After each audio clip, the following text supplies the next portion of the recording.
Hi there. Welcome to Parenting Challenging Kids. I am so glad to be here with you today. Today we're going to talk about parental stress and overwhelm and also tie it into some of the things that our kids are going through as well. And I want to just give you some encouragement on that. I'm Dr. Michelle Alden. I'm a licensed professional counselor and a parent coach. And I run a program where I help parents that have really challenging kids to know what to do in those situations when your kids are having meltdowns and things like that. And I think that it's just so important to know what to do as a parent. It's the scariest place to be when you don't know what to do. It's also scary for your kids when they have parents that don't know what to do, or any adults in their life are just throwing up their hands and saying, we don't know what to do with you anymore. So that's why I do what I do. I love it. I love talking to parents and helping them through all kinds of different difficult situations. I'm here for you, and I have lots of different ways that you can get in contact with me to get more help if you want it. So I think I was just scrolling through some things on social media, and I came across some information that I thought was actually really heartbreaking. I have not fact-checked these things, so maybe these numbers are off, but what I saw made me think about all of you that are parenting and some of the things that I felt overwhelmed about when I was a parent. So what I heard or what I saw was that 41% of parents today are reporting that on most days they are so stressed out that they can't even function. So almost half of parents are feeling so stressed out that they can't even function. And 48% of parents are saying that on most days the stress is completely overwhelming. And I don't know if these are parents that have challenging kids or if this is just parents in general, but I think it was taken from just a pool of parents. And I tend to believe that this is probably true, but I also talk to parents all the time that are completely stressed out and overwhelmed, and at the end of their rope, that's when I usually get called to help. And so I felt still, though, to just see those numbers, and especially the part where they're so stressed out that they can't function. And I know that I've seen that as well. I probably, most of the parents that I work with are also on anxiety meds and medication for depression and some things like that. So it used to be more the worried well, but now it's just this cycle, I think, of kind of overwhelm and stress. And the other thing that article that I read said was that 65% of married parents and 71% of single parents feel like they're always lonely. And I just thought, wow, like that also really rings true with what I've seen, because if you have kids that are challenging, if you're feeling overwhelmed and challenged, when we get stressed out, we tend to isolate, and we isolate ourselves, maybe not even by being alone, but feeling very alone in that stress. And so that makes sense to me as a therapist that is how people are feeling, especially if they're this stressed. So this is a lot of people, that in our society today are not feeling like they're overcoming or that they're making it or that things are going to get better. And it's just, also made me think about just how absolutely alone so many people feel and how much support is needed. And I want to encourage you in that. So my part in helping parents with that is I've developed a coaching group called the Playroom, and you can sign up for that and you can get parent coaching every week if you want. And you can ask questions but the main thing, I think the huge benefit of it is the people that are coming, and they're coming from all different places in the United States, especially. I do have some people that are out of the States, is that you can hear other people going through some of the same things. You're like, oh, my child does that too, or now I know what to do. Thanks for sharing that, and you get that opportunity to bounce your ideas, but to hear other people's ideas. I feel like it's so important because most of the time when parents come to me for help, they feel like they have the worst situation and that they don't know anybody else's families or kids that are this bad or acting this way. And it is very, very isolating. And so I think, these statistics tell me that we need to do better at supporting one another. We need to do better at coming together and not being so isolated and alone. And it's really difficult because if you are a parent that says, this is true, like I can hardly function because I'm so stressed, or I'm stressed out all of the time, like I'm completely overwhelmed, I don't know what to do. And it might not even be about parenting. It just, it's just life in general. If you're feeling that way, then you just know that is kind of our brain's go-to, is to just go to isolating and to feeling like, telling us that we're not safe, right? Because everybody else has got their stuff together, or everybody else has got this figured out. And so it's like a catch-22. The thing that you need the most is to reach out, and the thing that seems the hardest to do is to reach out and to get that help.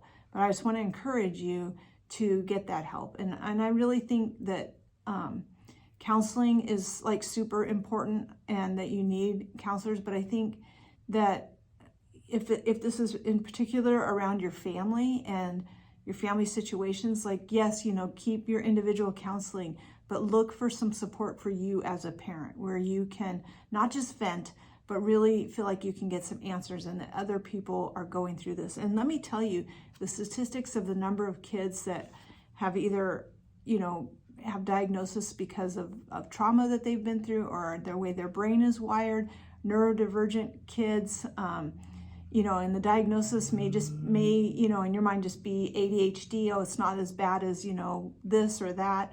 It's still, the statistics are just as large for our kids, right?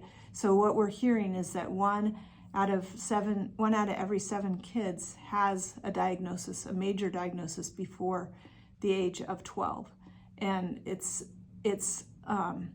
so that means that your kids are in school with other kids that are having similar problems or similar issues, or at least emotional thought processes, and that other families are dealing with these same things.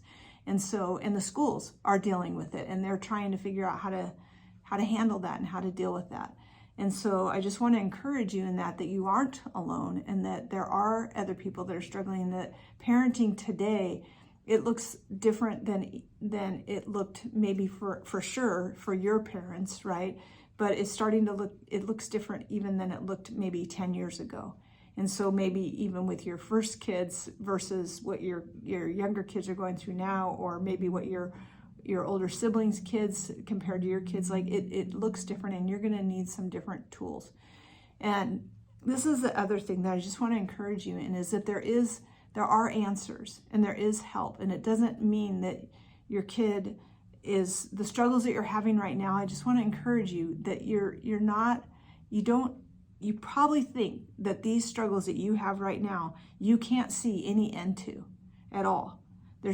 Maybe you feel like there's no end in sight. It's just going to keep going, and then it's just going to get worse because this child's going to end up in detention, or they aren't going to be able to function, and it just keeps going. And maybe you were one of those kids, and now you have kids, and you're like, oh my gosh, like this child is just like me, or everyone in the house has depression or anxiety, or we all have ADHD, and so you're kind of feel stuck.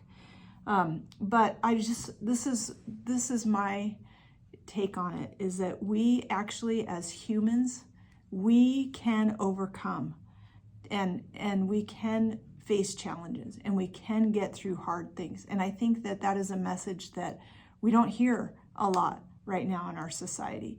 I don't think our kids are hearing it. I think that a lot of things are built around maybe their disabilities or their limitations, real or perceived, and a lot of it's like a defensive mode, right? Like we've got to kind of bubble wrap our kids because life is really hard, and then we spend a lot of time trying to manipulate the environment so that our kids can do better, and maybe that's just kind of our mindset, but also just the not knowing what you can do.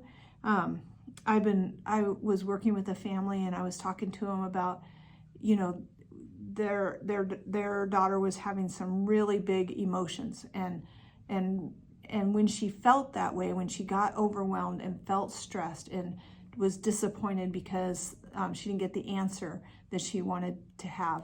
And I think it was probably a day of some disappointments that she hit up against. And she completely kind of unraveled and fell apart, right? And then as soon as she started feeling that way, that overwhelm, she was like, I can't do this. I can't function. I can't be here. I can't be around you. I want you to just take me to the hospital. And a lot of fear crept in, and I'm sure the parents felt a lot of fear too, because then there's this fear of like, well, if we don't take her, then something really bad is going to happen, because emotionally. And I never want to mess around with kids that are anybody that's saying that they're suicidal, and so it wasn't about that, but it was about knowing that we could, for this time period, keep her safe and help her to work through those emotions, so that she could see that even though I feel really bad, this too shall pass, and I can overcome. And I think that's something that we're kind of, I feel like, at least the population I work with, like, we're losing that because we have a bad feeling, or things are really bad, and we have these answers that kind of divert us from learning that we can go through it. And kids really need to experience these hard things and know that the people that are around them, that love them, are close to them, can protect them and can help them through it. And we have to be able to provide that for them, because if we can't provide that safety, then of course we have to do whatever we need to do that is safe, right? And we have to be really, I do think we have to be really concerned about people that are lonely and isolating and also have anxiety, because that is the natural tendency, is to want to isolate. And that's when, a lot of times when kids get overwhelmed and then they isolate, that's when self-harm happens, when